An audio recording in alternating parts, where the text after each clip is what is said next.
Bienvenue à tous et bonne participation à cette émission. S'impliquer, tel est le titre ou l'objectif de l'émission d'aujourd'hui. Un ami de Dieu est le titre de cette partie. Nous allons lire ou parcourir certains commentaires d'Ellen G. White sur le sujet que nous abordons au cours de cette semaine. Lisons ensemble et vous allez prêter attention si vous n'avez pas le guide d'études en main au moment de cette émission. Obéissant à l'appel de Dieu, Abraham quitta Ur des Chaldéens où il habitait et se rendit à Haran.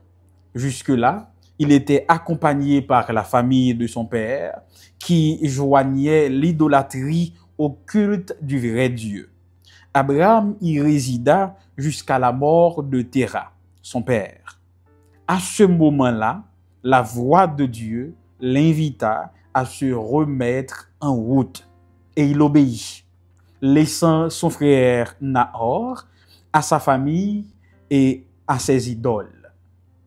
À part Sarah, sa femme, seul son neveu Lot, fils de Haran son frère, décédé depuis longtemps, consentit à le suivre dans ses pérégrinations. Le premier arrêt fut Sichem, où Abraham s'installa, ou encore où Abraham installa son camp entre les monts Ebal et Garizim, à l'ombre des chênes de Morée, dans une large vallée, aux vertes prairies et aux champs d'oliviers.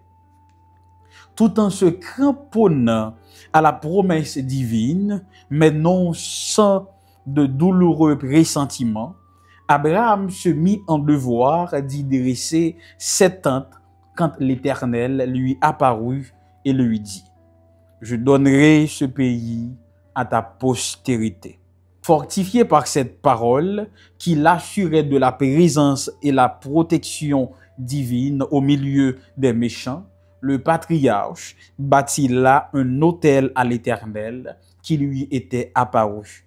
Mais bientôt, appelé à reprendre le bâton du pèlerin, il transporta son camp en un lieu appelé Bethel, où il érigea un nouvel autel et invoqua le nom de l'Éternel.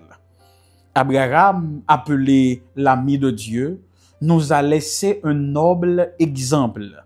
Sa vie était une vie de prière. Partout où il dressait ses tentes, on voyait s'élever un autel où il réunissait tout son personnel pour le sacrifice du matin et du soir. Ellen G. White, Patriarche et Prophète, chapitre 11, pages 105 et 106. Voici la tâche à accomplir aujourd'hui. Suite à l'étude de Genèse 12, des versets 1 à 9, quelles applications devez-vous faire dans votre relation avec Dieu? Comment pouvez-vous renforcer votre connexion avec Dieu?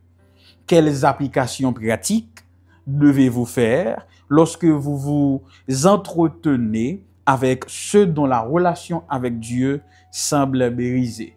Comment pouvez-vous les aider? Révisez le verset à mémoriser. En quoi s'est-il appliqué à votre vie cette semaine? Le rendez-vous, c'est pour demain, si Dieu le veut. Nous allons nous interroger sur l'étude de cette semaine. Prions. Merci, Seigneur, de nous rappeler que Abraham, notre patriarche, a été ton ami.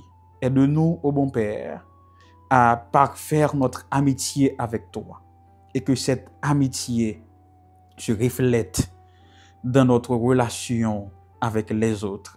Bénis, pardonne et exauce au nom de Jésus. Amen.